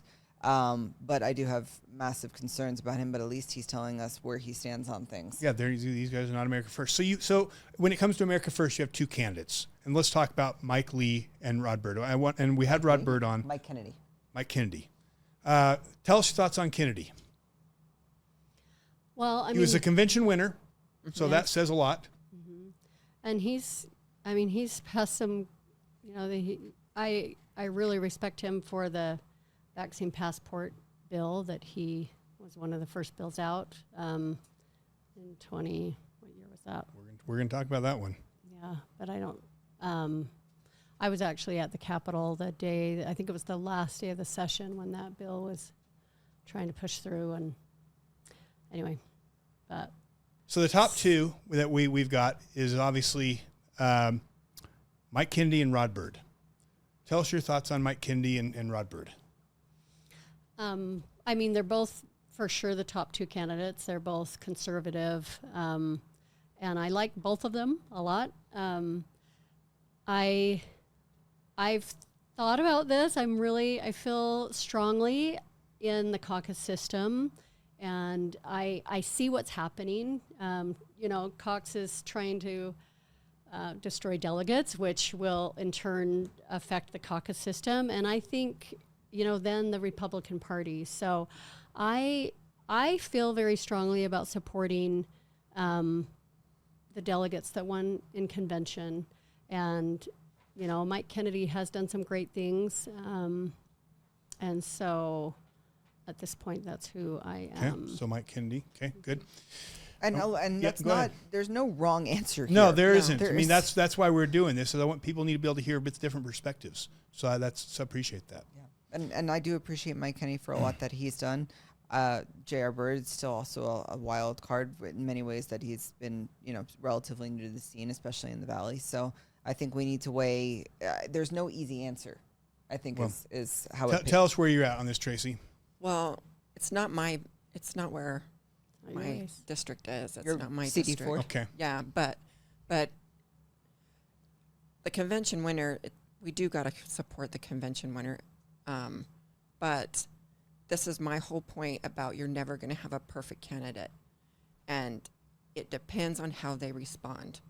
And if that person's not willing to, say, oh, I made a mistake and fix it. Because honestly, I've had even Trent Staggs, when I said, why did you do this? He has admitted to me, I made a mistake. I'm sorry. You can't have a perfect person there. I don't know Mike Kennedy enough to say he's just 100% solid. I don't know him that much. I do like Rod Byrd on his oil and gas. Yeah. So here's where I'm at. To me, it's okay. You got two people who are both saying the right things, and I think they both do. So my question is, when you're going to send these guys to the DC swamp, who's going to stand up the most? Who will stand up to Biden? Who will stand up to the corruption there? That's what I look at, because I am tired of sending people back to DC who say everything right to us, and what do they do when they get back there? They fold. Mm-hmm. So then I say, okay, let's look at and we're going to talk about this race. Let's look at Mike Kennedy's. He's been in the Senate. What do I know about Mike Kennedy? Well, the first experience I had with him was when we ran for office. We said, hey, he ran against Mitt Romney. We should go talk to him. We sat in his living room with him and his wife, and asked him for advice. He was awesome. His wife was awesome and gave us great advice. The next experience I have with him is when Phil Lyman and Steve Christiansen are presenting about election integrity. It was when they presented all the corruption in the state of Utah, and they're sitting in a group of about 12 senators. It was the same meeting when King down in southern Utah said, "How dare you? We're above reproach." Snow. You're right. It was Snow that said that. I watched each one of these senators sit up there and either chide him, call him out, or just say nothing. Nobody supported him, and Mike Kinney was in that. And my concern with that is I was expecting Mike Kinney to stand up and support these two guys. But what did I see? I saw him looking around. He was unwilling to stand up and defend truth. He was unwilling to put any bills forward. He was unwilling to touch Tina Cannon. Okay, your friend Tina Cannon, we had that call. She was one of the few that was willing to touch election integrity in 2021. Most reps wouldn't touch it, including Mike Kennedy. Well, that was the first, and at that point, and then from then on, he would never look me in the eye because he knew I was upset. Well, the next experience is they start. I should also qualify that because we have heard from some very reputable sources that was a misunderstanding at the election integrity. From two very reputable sources. I sat there. I watched his eyes. Well, I was watching him more than anyone else because I was expecting him to stand up, and all I saw him doing is paying attention to the girl sitting next to him. Well, the bigger issue with that is we've given Mike ample opportunities to come to us and clear the air and even come on the show. He's refused to come on the show. He's refused to come on the show. Now, I like that he stood up on the trans issue, right? Remember that? That was huge. That was like, and I called my game props on that. But again, that was a popular issue. That was one that he didn't have. Again, is this the type of person that will ruffle Cox's feathers? No. Has he ever stood up and ruffled feathers? Or is he a get-along part of the culture of our Utah politicians, which I'm not going to ruffle feathers. I'm going to kind of get along and go along. All right, enough of that race. What race is next? Well, briefly, just CD4, Burgess Owens. He's uncontested. So Burgess, I think Burgess is a great guy. I'd love to see him stand up stronger on I would like principles. to see Burgess stand up a little harder too. I think he's a great guy, but I think he gets pushed into some bad decisions. Yeah, but as long as he's surrounded by good people, I think he'll continue to make good decisions. But he has said some votes that really were head scratchers. Concerning. Yeah.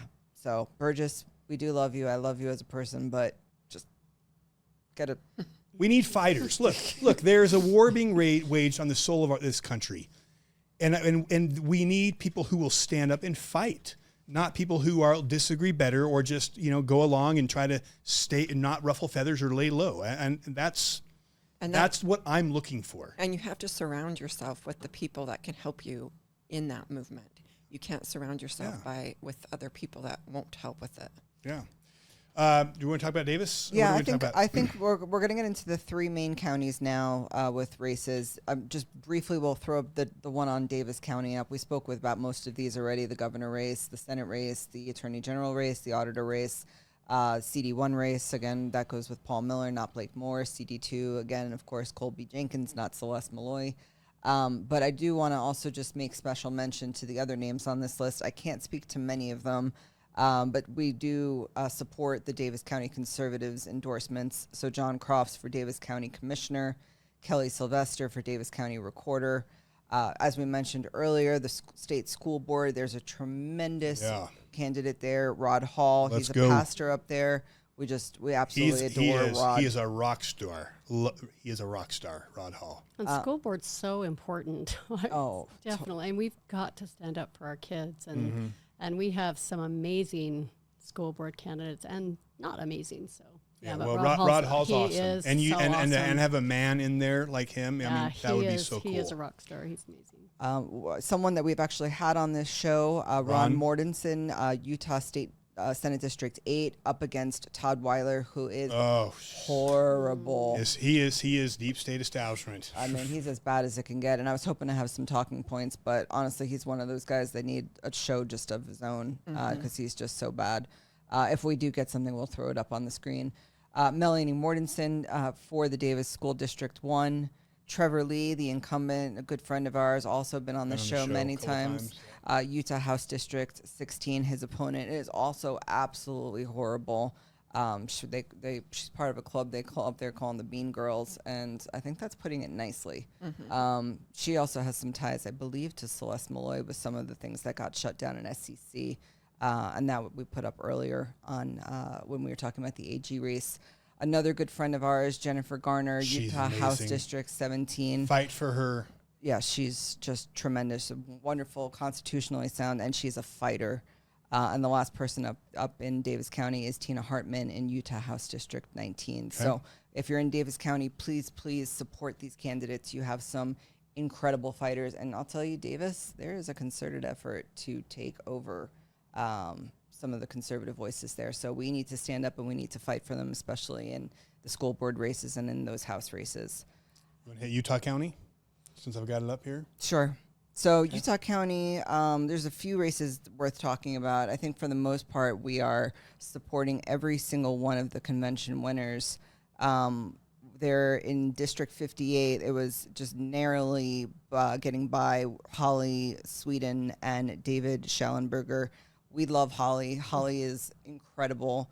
I think that was just about a 50-50 split at convention. But Holly, who actually works in Burgess's office, and we've had a chance to work with her over the years. She's just a tremendous conservative, and I think we all need to be giving her the support. Yeah. So that's my house, if I can. And I actually know Holly because I took Constitution classes from her. So she has a very strong constitutional foundation, and she is one of the hardest workers I've ever known. I mean, her and her husband are up till midnight almost every night and, putting up signs. She's super responsive. Like every time I need anything, she texts me right back. And that's important in a candidate or in a, an elected official, because if we, as we are emailing them and contacting them about bills and wanting them to support our, what our rights are and what we would like to see happen, it's important that they respond. But she just will ensure government overreach is curtailed. She will do definitely safeguard our personal liberties, and she's amazing. 100% behind Holly. Yeah. Okay, Lisa Shepard? Yeah, I definitely want to talk about this race. Even though Lisa came out as the glaring winner and convention nominee, her opponent, Travis Hoban, is his last name? I think Travis Hoban. He has got some really, really nefarious ties to some of the worst offenders in Utah County. This is just a few of his rap sheet, but he missed 30% of his 2023 council meetings, went on a baseball stadium tour in August, missed 2 of those, some truth in taxation. He deleted his Facebook post and lied about saying he wasn't at those games. I think he's probably on the wrong side with the transgender, but that still needs to be vetted. Probably one of the most concerning, he's supported by Becky Edwards. I actually saw Becky Edwards hanging out and trying to get her fingers involved in that race. So anything that she touches, you basically know is not about no. Look out. I have some videos I could potentially throw up. I don't want to crowd this space too much, but we give our full support to Lisa Shepard. She's a tried and true conservative and been in the political game for some time. What about District 66? I don't have much on that race. And Pete, that's Troy Shelley's. That's Cox Country. Oh, Cox Country. So, and I don't have access to this, but I heard that a poll was done by him in San Pete, and 20% of the citizens in San Pete support Cox, 20% in his own backyard. I'm surprised it's that high. But yeah, Troy Shelley is the one we want. Troy Shelley. Okay. Troy Shelley, great. I do want to speak on Senate District 22. That's actually our district. Heidi Baldery is actually a good friend of ours. So Heidi won in the special election last year when Jake Anderegg resigned from office. And Heidi actually had a very, very conservative record going in. Heidi's by no means a perfect candidate. But with her going up against a very well-funded Lockhart, who has ties to... You've seen her billboards? Yeah, I'm sure you have. She's got, I think, $250,000 behind us for a state race. Her father and her brother are lobbyists for ranked choice voting, and I just see our caucus system, our convention system, our elections in general just being in horrible hands. When I think corrupt in this state, I think Stan Lockhart. I think Lockhart. And so to see his daughter there, I have a massive red flags on Yeah. that, and the money she has, and she'll probably win. I'm with you. Heidi's done a pretty good job. She's done a very good job in there. Is she the fighter I wish she was? No, but has she done a pretty good job fighting? Or excuse me, has she voted well? Yes. She's a little bit on the friendly side with some of these people, but she's voted well. And I mean, her versus Lockhart, no way. I'll also get her in. I'll Get also Heidi say in. Lockhart was touting 15-minute cities at one of her town halls, according to delegates that were at that one, and I heard that from multiple sources. In her convention speech, she disenfranchised all of Saratoga Springs and Eagle Mountain voters by basically telling them to find another way to get to I-15 besides going through Lehigh. As we mentioned, her dad and her brother Steve are lobbyists on the Hill. Her dad is the main lobbyist for ranked choice voting. She is super young, which is not always a bad thing. But here's what I see with the young people. When you're young and you get into office, do you know what I typically see? Impressionable. You're impressionable. You're not going to stand up to these people. Usually, they're the ones training you what to do, and so you kind of go along with them. And it's again, you need people who will stand up and buck the system when the system's being corrupted, not people who will go and try to fit into the system. Yeah. Okay. And for local Lehigh residents, she is for the clubhouse extension that would cut through Thanksgiving Point. So that's been a local issue for a while. I just have so many red flags. There's a club that's getting behind her. We're still piecing it together. There's a lot of people, including current legislators in that club. There's some weird ties to Kurt Bramble, to some of the Lehigh local reps. There's just way too many red flags. I think it's a very dangerous position if she were to get into power. So I think that's one to watch. And we will throw our support to Heidi just because she's been proving so far to be that conservative voice. Okay. I will give a shout out to Garrett Kimmons for showing up there, and I think if he continues on, I like Garrett. Garrett's a good guy. I like Garrett. He's been nice, but. Yeah. Well, all right, District 24, is he just uncontested? He's uncontested, Stratton. Right. He's the incumbent. Yeah. And then State School Board, as we mentioned before, District 10, Monica Wilbur. Amazing. We love her. There's just no question there. District 12, Cole Kelly killed it at Absolutely. convention. Absolutely. And actually beat out Jim Moss. Yeah. So That's my district. Cole is so Yeah, awesome. we're pumped about we've him. watched him stand for our youth and kids, and he's I love seeing some of these men Strong. on the school board. Yeah. I love seeing some of these men And stand strong, up. with Yeah, courage. we need some strong men. So and Cole is proven that's who he is. So and did Jim get signatures, or is he still going up Nope. against? So Cole has it. Cole has it. Cole's our guy. Cole, all right. Yeah. That's a huge home run. Yeah, we were. He got he just blew it out at convention. It was great to Okay. see. Carrie Bartholomew, I think we all agree. Oh, yeah. Well, she's amazing. And she's going up against a Cox supported. I mean, it's like Cox is on the wrong side of every single one of these school board races. Yeah. But Carrie also came out of convention winner. Special shout out to Allison Richardson, I believe was her last name. Robertson, yeah. Yeah, she stepped out of the race because they're both great conservative choices and they didn't want to split the vote. But Carrie she's been on the show multiple times. She's got an incredible story. But a few things about Randy Booth, who is the incumbent there. He's the one, if you've ever watched any of the school board meetings, he usually winds up singing opera at some point during the procession. And then there's just some really, really shady big donors behind Booth as well. You had Cox that gave some money to his campaign. The CEO of Domo, Mike McKell, one of the worst offenders in the House legislature, supporting Booth. So when you see the people, and again, Stan Lockhart supporting Booth, Carrie Bartholomew's opponent, I mean, it's just a rap sheet of the who's who of the bad folks supporting her opponent. So please, let's all support Carrie Bartholomew.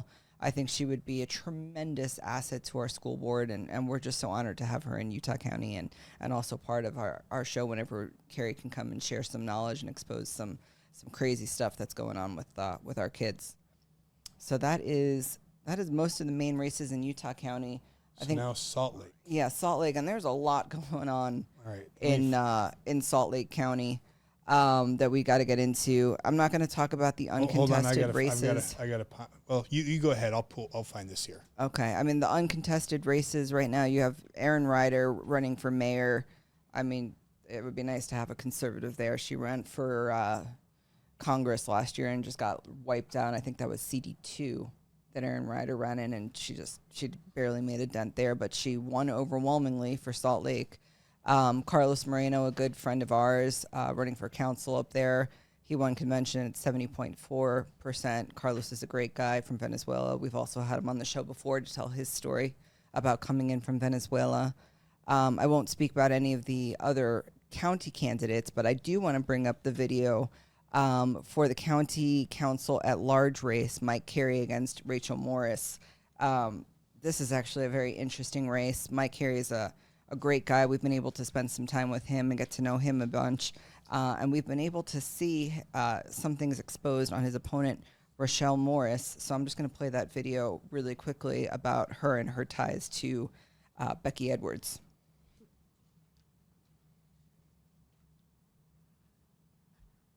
Political campaign in Utah? If yes, who was the candidate? The only political campaign I've ever worked on is Rochelle Morris for Salt Lake County Council at large C.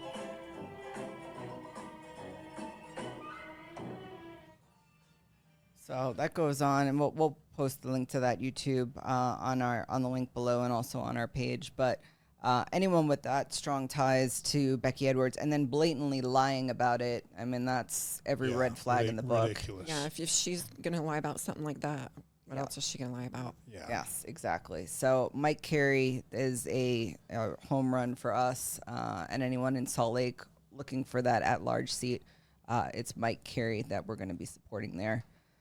State School Board, District 7, Chris Kimball. She is also incredible. Totally strong.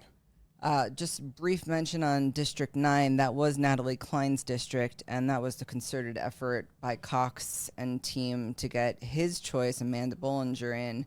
We do not support her. We are still... Is there any other option? No. But I won't. I don't think I'll vote for her. Yeah. no, but, I mean, it's We a have a terrible blank. loss. Yeah, Yeah. it's Just happened. what they did. Even when Cox did that, when he even posted and tweeted on it, he committed a felony, and he should be held accountable. Yeah, but honestly, I think Natalie's just needed elsewhere in the state right now. So there's a few races here that are deeply personal to us. We've mentioned the one in Davis County, which also trickles into Salt Lake, which is the Senate District 8 race, Ron Mortensen. Christina Bogus, Senate District 16. She's also been on this show many times. She's currently state school board, but just a few talking points on her opponent, whose name is Wayne Harper. He's a career politician, 28 years. He loves to raise taxes, votes extensively to grow government.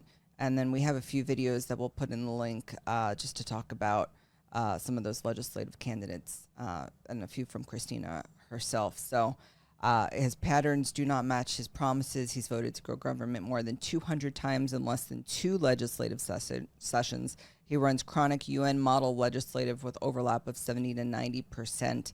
He loves to abuse the people with tax increases. So if we didn't have faith in Christina before, I think she's awesome. She's a home run. And another race that's deeply personal to us is the Senate District 15 race, Steve Ace versus Scott Cuthbertson. Steve Ace is just a stellar human. I've never met anyone work harder, canvassing, going door to door in the freezing cold. He is a lion for liberty. Yeah, he is. He's amazing. And just to tell you a little bit about his opponent, Scott, he's been in bed with Cox as EDC Utah CEO, basically an NGO that has a goal of DEI for all those businesses that will recruit. And in his office and on his website, he's lied about gathering signatures. He paid $24,000 for 1,500 signatures and still failed to get his 500 by the deadline. So he told delegates he heard that they didn't like the people that gathered signatures, so he just quit getting them. He has no policy other than building for developers, but has literally talked about no other issues. He was a consultant on the prison site, Smart City, focused 100% on getting endorsements and refuses to discuss any policy. Part of the Cox Elite Club, woke, university, Oxford educated, will lie about anything and everything to get elected and join the good old boys club. All this allegedly. No, this has been sourced information Yeah? from delegates. His major donors are big developers, realtors, and investment property owners. Again, Becky Edwards PAC endorsed, and the Count My Vote group that initiated SB 54 is endorsing him and donating to him. There's a lot more, and this is all just pulled from delegates and delegate vetting. So I trust this information as much as I trust our endorsement for Steve Aist. Okay, State House. There's not really much to discuss in this. I think a lot of them are uncontested. The biggest thing in Salt Lake is, you have a Republican candidate, but you're dealing with a very liberal city. So you're going to be seeing if the Republicans win it all, they're probably going to be more moderates. So there's not much to speak about in these races other than just vote conservative and actually know your reps and create a relationship. And if you are in Salt Lake and these are potentially on your ballot, reach out to them and make sure you have a line of communication so that if and when they win, they stay on the conservative side and we help keep these areas red whenever possible. Okay. So that's it for Salt Lake County? That is. So we've hit Salt Lake County, we hit Utah County, hit Davis County, hit St. George, Washington County. I think we hit it. Yeah, I think we did it. Yeah, I don't think we have much on any of the other counties, but if there are any questions, we have representatives in all 29 counties. So if one of your races has not been addressed, please reach out to us, and we're happy to get you whatever information you need. Okay, well, anything else that you guys see that needs to be brought up, or are we ready to wrap? I do want to bring up, once these people get elected, you still need to follow them. In Utah right now, what they are doing is they will title a bill a very fancy name and very nice name that sounds great, and it's not what it does. And so a lot of these people that have 91% support, 83% support, it's because they have passed bills that sound conservative, but if you read them, they are not. And I just say that pay attention, follow you guys, because you guys often tell about those bills. I'd say follow Utah Freedom Coalition. Yeah.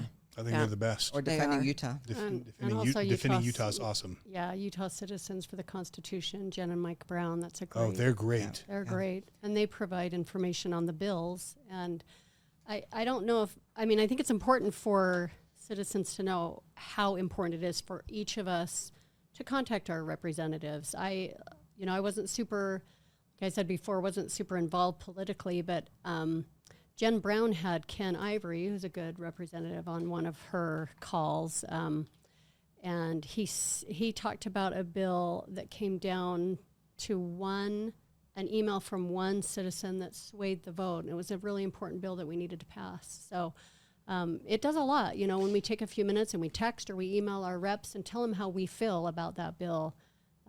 They need to hear from a lot more people that support these good bills than from the other side. So, and I would say you're 100% right, and I would say especially your state reps who make state law. Everyone knows, most people know who their federal reps are, Mike Lee, and Romney and Curtis.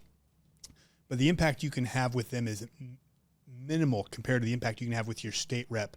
And winning this war starts with winning our backyard, and your state reps make state law. So you're 100% right. Yeah, know who your state rep is and have their number and hold their feet to the fire, because that's our God-given responsibility. Yeah, well, this year, District 48 should have been Gowd. He was the best policymaker. Oh, that's amazing.